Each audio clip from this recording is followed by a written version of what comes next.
간밤에 잘 주무셨습니까? 예. 저는 기분이 아주 새벽부터 좋습니다. 조금 전에 엘리베이터를 타고 올라오는데 같이 탔던 성도님들이 아이고 강사 목사님 인물이 좋습니다. 어떤 분은 지난번에 뵀을 때보다 훨씬 더 젊어지셨습니다. 그래서 아침부터 영 기분이 좋습니다. 설교도 더 잘 될 것 같습니다. 성도들이 서로 칭찬하고 서로 격려하고 용기를 북돋워주고 세워주고 하는 것이 얼마나 좋은지 모릅니다. 우리 언양교회는 분위기가 늘 그렇게 서로를 격려하고 붙들어주고 세워주는 그런 아름다운 교제 가운데 충만할 수 있기를 바랍니다. 방금 읽은 말씀에 형통이라는 말이 2번이나 나옵니다. 요셉이 형통한 자가 되었다, 범사에 형통한 사람이 되었다 하고 2번씩이나 강조해서 말씀합니다. 조금 이상하지 않습니까? 요셉은 지금 남의 집에서 종살이하고 있습니다. 그것도 형들에게 미움을 받고 이렇게 종으로 팔려와서 지금 그렇게 된 것입니다. 20대의 팔팔한 청년이 남의 집에서 종살이하고 있는데 그것이 무슨 형통입니까? 또 조금 후에는 억울하게 이제 감옥에 가게 됩니다. 성폭행범이라는 누명을 쓰고 억울하게 감옥살이도 하게 됩니다.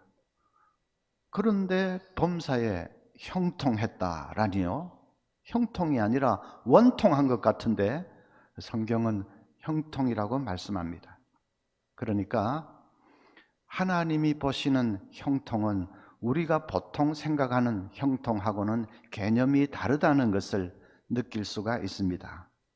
그래서 오늘은 하나님이 보시는 형통은 어떤 것인가 하는 것을 같이 살펴보려고 합니다. 여러분, 그게 중요하지 않겠습니까? 하나님께서 너 참 형통한 삶을 살고 있구나 해야 그 진짜 복받은 사람이고 형통한 사람입니다. 인생의 길을 가장 잘 아시는 하나님께서 보실 때에 형통한 것이 진짜 형통이지, 나는 뭐 잘 먹고 잘 살고 하고 있으니까 형통한 삶을 살고 있다라고 생각을 하는데 막상 하나님께서 얘야 네가 가는 길은 망하는 길이다 그렇게 하신다면 그건 얼마나 곤란합니까? 그래서 무엇이 진짜 형통인지, 하나님이 보시는 형통이 뭔지 이 새벽에 우리가 잘 살펴볼 수 있어야 되겠습니다. 첫째는 영원한 목표를 향해 나아가는 삶이 형통한 삶입니다. 1절에 보면 요셉이 이끌려 애굽에 내려가매 했습니다. 여기 이끌려 하는 말은 누구에게 이끌렸다는 말이겠습니까? 1차적으로는 이스마엘 상인들에게 이끌렸다는 뜻이겠지요. 그 상인들이 요셉을 이끌고 가서 종으로 팔았습니다. 그러나 진짜로 요셉을 애굽으로 이끈, 배후에서 애굽으로 이끈 분은 하나님이십니다. 하나님이 그를 장차 애굽의 총리 대신으로 세울 그런 계획을 가지고 계시니까 그 일을 이루기 위해서 하나님이 그를 이끄신 것입니다. 그래서 요셉이 형통한 것입니다. 하나님의 손에 이끌려서 목표를 향해서, 하나님이 세워놓은 그 목표를 향해서 나아가고 있으니까 형통한 것입니다. 남의 집에 종으로 팔리고 감옥에 갇히고 해도 상관없습니다. 도중에 풍랑을 만나도 상관없습니다. 이 방향이 목표를 향해서 나아가고 있기 때문에 그러면 그것은 형통한 것입니다. 언젠가는 반드시 그 목표에 도달할 수 있을 테니까요. 여러분, 무엇이 난파선입니까? 난파선인지 아닌지를 뭘 가지고 규정을 합니까? 배가 뭐 크고 좋으냐, 아니면 아주 보잘것없는 그런 다 찌그러지는 배냐, 그런 사이즈나 뭐 신식이냐 구식, 그런 것을 가지고 난파선이다 아니다 규정합니까? 아니지요. 목표를 향해서, 목적지를 향해서 바로 나아가고 있느냐 아니냐를 가지고 난파선인지 아닌지를 가름합니다. 아무리 형편없는 덜덜덜덜 하는 목선이라도 목적지를 향해서 나아가고 있으면 그걸 난파선이라고는 하지 않습니다. 고물이라고 할 수는 있어도 난파선은 아니죠. 반대로 아무리 크고 좋은 배라도 기관 고장이 났든지 해서 목적지를 향해서 나아가지 못하고 이리저리 이렇게 표류하고 있으면 그게 난파선 아닙니까? 마찬가지입니다. 아무리 우리가 잘 먹고 잘 살아도 목적지를 잃어버리고 표류하고 있으면 그건 난파선 같은 인생입니다. 반면에 아무리 힘들고 어렵고 그런 삶을 살아도 그러나 분명한 목표를 향해서 나아가고 있다면 그 사람은 난파선이 아니라 그게 형통한 삶입니다. 여러분, 우리의 영원한 목표가 무엇입니까? 하나님 나라지요. 천국이지요. 천국을 향해서 우리가 한 걸음 한 걸음 나아가고 있다면 그것이 바로 형통한 삶을 사는 줄 믿습니다. 어떤 집사님이 암으로 이제 임종을 거의 맞게 되었습니다. 목사님이 마지막 임종 예배를 드리려고 이제 달려갔는데 보니까 집사님이 너무 괴로워하십니다. 자기는 실패자라는 것입니다.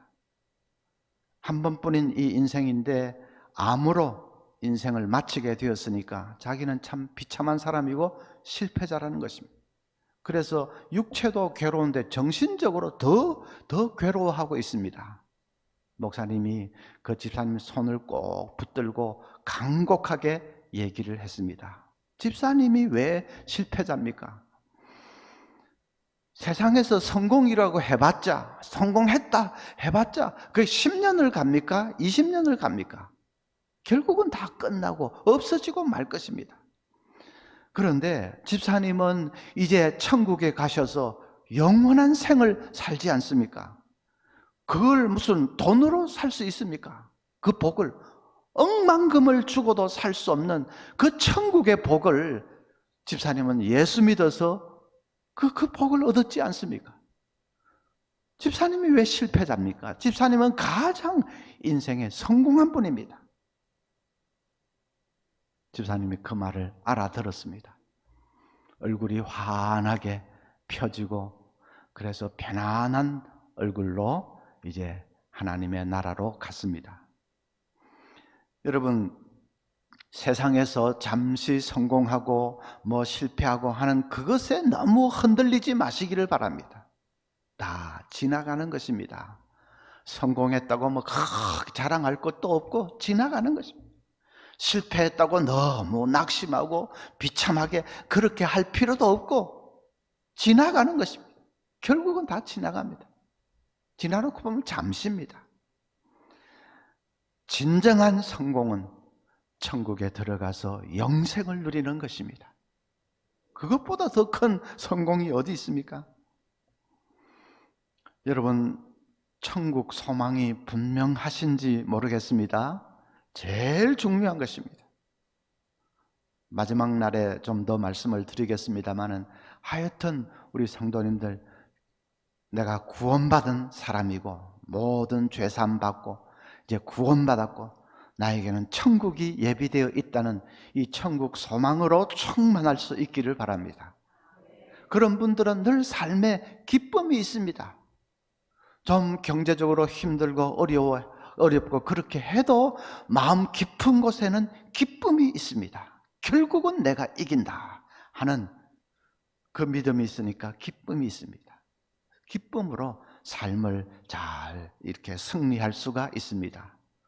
여러분, 이 영원한 목표를 향해서 나아가기 때문에 기쁨이 있고 소망이 있고 한 그런 진정한 형통한 삶을 사시기를 바랍니다. 두 번째는 하나님과의 교제가 충만한 삶이 그게 형통한 삶입니다. 2절에 보면 여호와께서 요셉과 함께 하심으로 그가 형통한 자가 되어, 요셉은 여호와께서 요셉과 함께 하심으로, 다르게 말하면 요셉은 늘 하나님과 함께 했습니다. 늘 하나님 앞에 나아가서 하나님과 교제하고 교통했습니다. 그래서 성령으로 충만했습니다. 창세기 41장 38절에 바로가 그의 신하들에게 이르되 이와 같이 하나님의 영에 감동된 사람을 우리가 어찌 찾을 수 있으리요. 불신자인 바로의 눈에도 요셉이 성령 충만한 그것이 보였던 것입니다. 이와 같이 하나님의 영에 감동된 사람을 다시 어디에서 볼 수 있으리야. 요셉은 늘 하나님과 교통하는 가운데 성령으로 충만했습니다.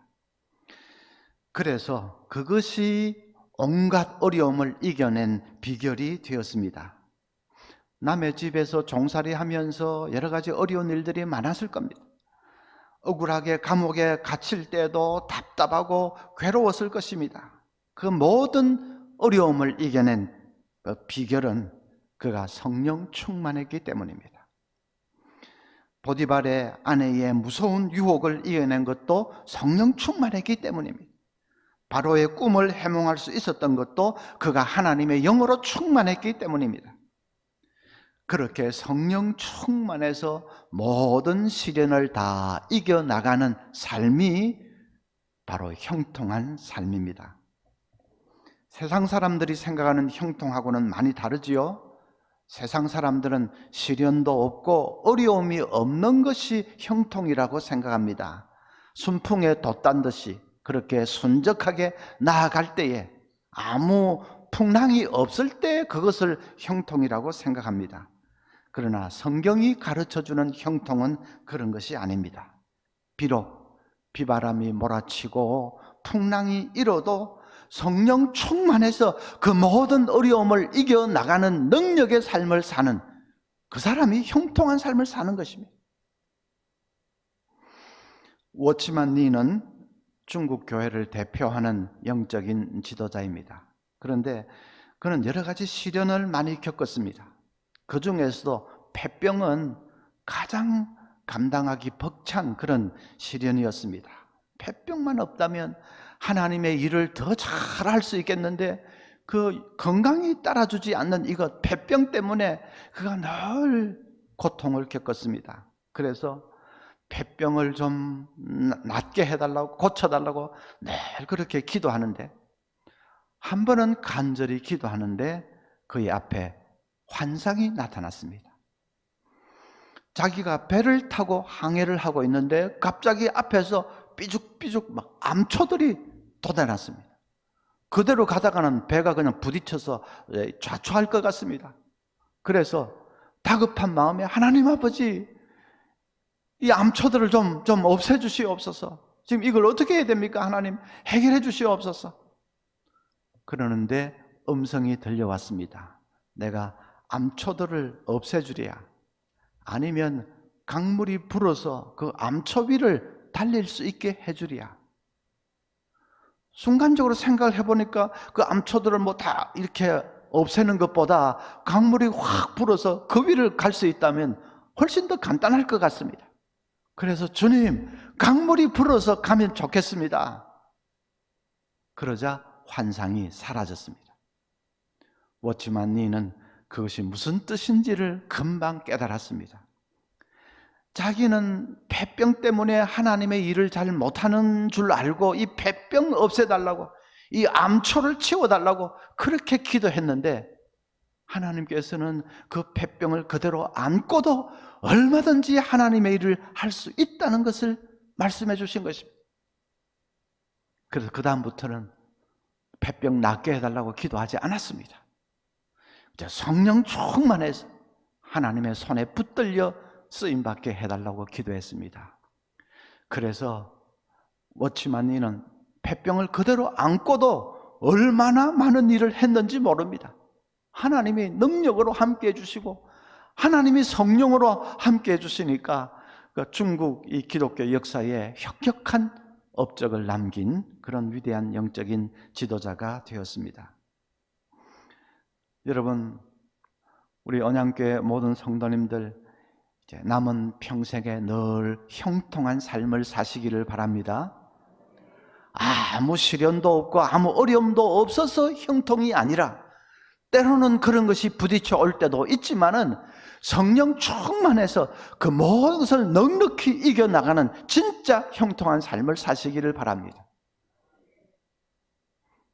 그러기 위해서는 늘 하나님 앞에 나아가서 하나님과 교제하고 교통하는 삶을 사십시오. 기도와 말씀 가운데 하나님과 늘 교통하십시오. 그것이 중요합니다. 어젯밤에는 기도로 하나님과 교통하는 삶을 말씀드렸는데 또 말씀으로 하나님과 교통하는 삶을 사셔야 됩니다. 말씀이 내 속에 늘 철철 흘러 넘칠 수 있어야 됩니다. 말씀 때문에 말씀이 탁 생각이 나서 어떤 일을 멈추기도 하고 말씀이 생각이 나서 이게 하나님의 뜻이구나 깨닫고 말씀이 내 속에 살아 넘치고 있어야 됩니다. 그건 성령 충만이죠. 박기현 박사라는 분은 아주대학교 병원 의료원장을 지냈던 분입니다. 이분이 몇 년 전에 골수암에 걸렸습니다.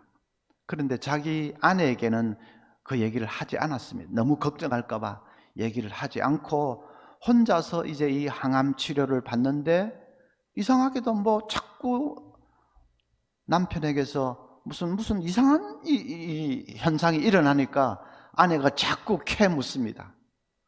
그래서 끝까지 감출 수는 없을 것 같고 할 수 없이 아내에게 사실대로 다 실토를 했습니다. 그 부인이 얼마나 충격을 받았겠습니까? 그런데 부인 되는 권사님은 믿음이 좋은 분입니다. 조용히 눈물을 흘리다가 한마디를 하는데 여보, 당신은 지금 하나님의 축복을 받았어요. 그럽니다. 그 박기현 박사가 처음 그 말을 들을 때는 좀 섭섭하더랍니다. 자기는 아내가 충격받을까 봐 말도 안 하고 자기 혼자서 그냥 그 항암 치료를 받는다고 끙끙댔는데 막상 얘기를 하니까 아내 입에서 당신은 복받은 사람이라고 그런 말이 나오니까 좀 얄밉더랍니다. 권사님이 그렇게 말한 데는 이유가 있습니다. 남편 발병 소식을 듣기 얼마 전부터 이상하게 금식 기도를 하고 싶은 마음이 자꾸 일어났습니다. 그래서 40일 아침 금식 기도 작정을 하고 기도에 들어갔는데 한 20일쯤 지났는데 남편에게서 그 말을 들은 것입니다. 그 말을 듣는 순간에 하나님이 바로 이 일을 위해서 나를 준비시키기 위해서 기도하도록 만드셨구나. 그것이 다 깨달아졌습니다. 그러니까 암이 하나도 두렵지가 않습니다. 하나님이 내 남편을 뜨거운 영의 사람으로 만드시기 위해서 이 일을 하시는구나 하는 것이 믿어졌습니다. 그래서 남편에게 당신은 축복받은 사람이라고 말한 것입니다.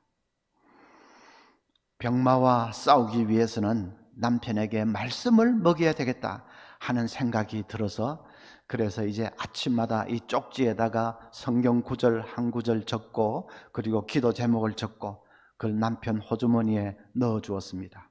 남편은 이제 직장에 병원에 출근하면 책상에 앉아서 먼저 아내의 그 성령 충만한 말씀 구절 그걸 꺼내서 읽고 그 말씀을 붙들고 간절하게 기도를 했습니다. 그러기를 1년이 지났는데 이제 마지막 골수 검사에서 암세포 제로 완치 판정을 받았습니다. 그분은 이제 환자들을 대할 때마다 전처럼 얘기하지 않습니다. 전에는 담배 피우지 마세요. 규칙적인 생활하세요. 늘 그런 식으로 환자들에게 말했는데 이제는 그렇게 말하지 않습니다. 긍정적인 생각을 가지십시오. 하나님을 믿는 신앙을 한번 가져보세요. 아주 열심히 있는 전도자가 된 것입니다. 여러분, 그 권사님이나 그 남편이나 정말 형통한 사람 아닙니까? 암으로 죽을 것 같은 고생을 했지만은 불신자들 보기에는 그 사람 참 불행한 사람이다 할지 모르지만 아닙니다. 그게 정말 형통한 삶입니다. 여러분, 하나님과 늘 교제하는 가운데 성령으로 충만할 수 있기를 바랍니다. 그게 중요합니다. 그래서 부딪히는 시련과 여러 가지 환난과 어려움을 넉넉하게 나가는 정말로 형통한 삶을 살 수 있기를 간절히 소원합니다. 마지막으로 하나님을 증거하는 삶이 형통한 삶입니다. 3절에 보면 그의 주인이 여호와께서 그와 함께 하심을 보며 또 여호와께서 그의 범사에 형통하게 하심을 보았더라.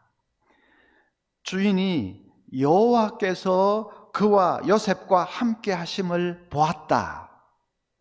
요셉은 하나님을 보여주는 삶을 산 것입니다.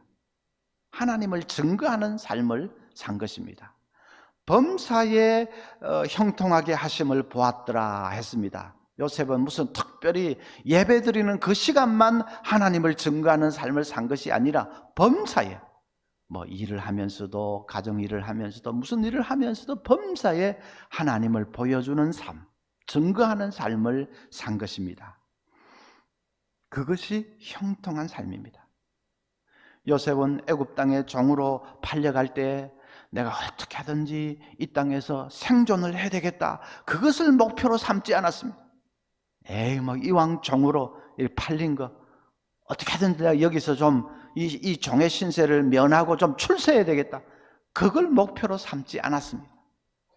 내가 이 불신의 땅, 우상의 땅에서 살아계신 하나님을 보여주는 삶을 살아야 되겠다, 하나님을 증거하는 삶을 살아야 되겠다 작정을 한 것입니다. 하나님께서 그런 요셉을 향해서 너 참 형통한 사람이구나, 그렇게 칭찬하십니다. 복음을 증거하는 것을 하나님은 가장 기뻐하십니다. 구원 사역은 하나님이 완성하셨습니다. 예수님을 보내셔서 십자가에서 우리 모든 죄 담당해서 죽게 하시고 부활하게 하시고 승천하게 하시고, 그래서 구원 사역은 하나님이 완성하셨습니다. 그러나 그 구원의 길을 사람들에게 전파하지 않으면 무슨 소용이 있습니까? 하나님께 이 사람들 앞에 전하지 않으면 소용이 없지 않습니까? 그래서 우리가 복음을 전할 때 하나님은 가장 기뻐하십니다. 고린도후서 6장 1절에는 우리가 하나님과 함께 일하는 자로서 너희를 권하노니 했습니다. 복음 전하는 사람을 가리켜서 하나님과 함께 일하는 자다, 하나님의 동력자다. 여러분, 그건 엄청난 말입니다. 크고 놀랍고 위대하신 하나님의 동력자가 된다. 하나님의 동력자, 얼마나 놀라운 말입니까? 복음을 전하는 사람은 하나님의 동력자요, 하나님이 가장 기뻐하시는 사람입니다. 우리 교회에 여러 가지 사역이 많은데, 우리 서문교회, 그 중에서도 제일 간정이 많은 그런 사역팀이 바로 전도폭발팀입니다. 전도폭발팀은 훈련받을 때도, 실습할 때도 간정이 많고, 나가서 사역할 때도 간정이 많습니다. 하나님이 그 기적으로 역사해 주시고 도무지 변할 것 같지 않던 사람이 깨어지고 변화되고 하는 그런 것을 보면서 자기들이 그냥 뜨거워서 은혜 충만해서, 그래서 간증이 쏟아지는 것이 전도폭발팀입니다. 우리가 복음을 전할 때 하나님은 나의 동력자라고 하시면서 함께 해주시고 축복해 주시고, 그걸 얼마든지 생생하게 체험할 수 있습니다. 어떤 권사님이 남편을 전도한 얘기인데, 남편은 어떤 그 건설회사에 아주 중력으로 임원으로 그렇게 있었습니다.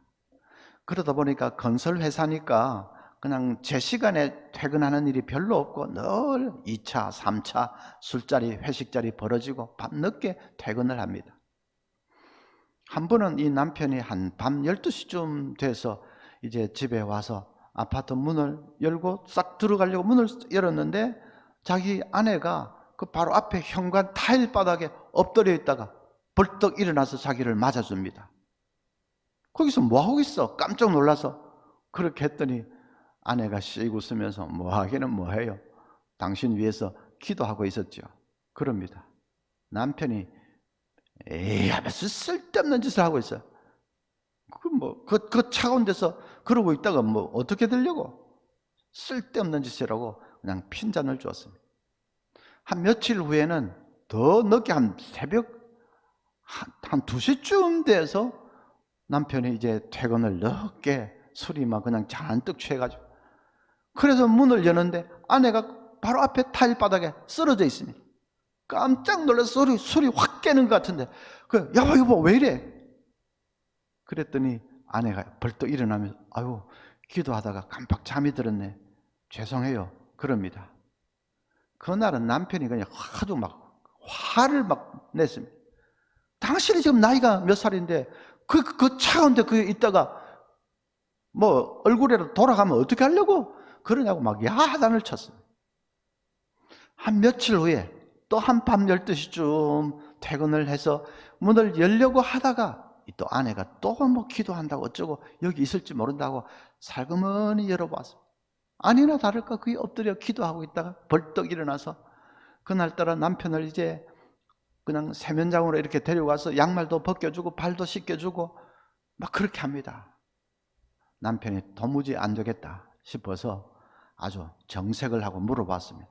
아니, 나를 위해서 기도한다고 하는데 뭘 기도하는데?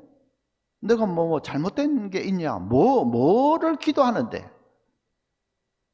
아내가 당신이 그렇게 물으시니까 내가 얘기를 하지요. 자초지종을 얘기를 합니다. 어느 날 남편이 퇴근해서 문을 열고 싹 들어서는데 자기가 부엌에서 일을 하다가 여보 이제 오세요 하고 마중하러 이렇게 나가려고 하다가 딱 보니까 현관에 해골이 하나 서 있습니다. 그 권사님이 기도를 많이 하는 분입니다. 남편은 온데간데 없고 해골이 하나 서 있습니다. 소스라치게 놀랐습니다. 이게 내 남편의 실상이구나. 뭐 건설회사에서 잘 나가는 임원이고 중력이고 그게 문제가 아니고 이게 내 남편의 지금 본 모습이구나 하는 것을 정말로 충격적으로 깨달았습니다. 그래서 그 권사님이 결심을 한 것입니다. 내 남편 구원받고 돌아올 때까지 내가 현관 바닥에서 기도하리라. 이 미룰 일이 아니다. 미룰 일이 아니다. 돌아올 때까지 내가 기도하리라. 그래서 결심을 하고 그 다음부터는 남편 퇴근해서 들어올 때까지 계속 타일 바닥에서 기도를 하는 것입니다. 그 얘기를 쭉 했더니 남편이 뭐 불신자가 그 무슨 말인지 알 수가 있습니까? 내가 왜 해골이라고 하는지 한숨을 푹 쉬면서 그러면 내가 어떻게 해주면 되겠어? 내가 어떻게 해줄까?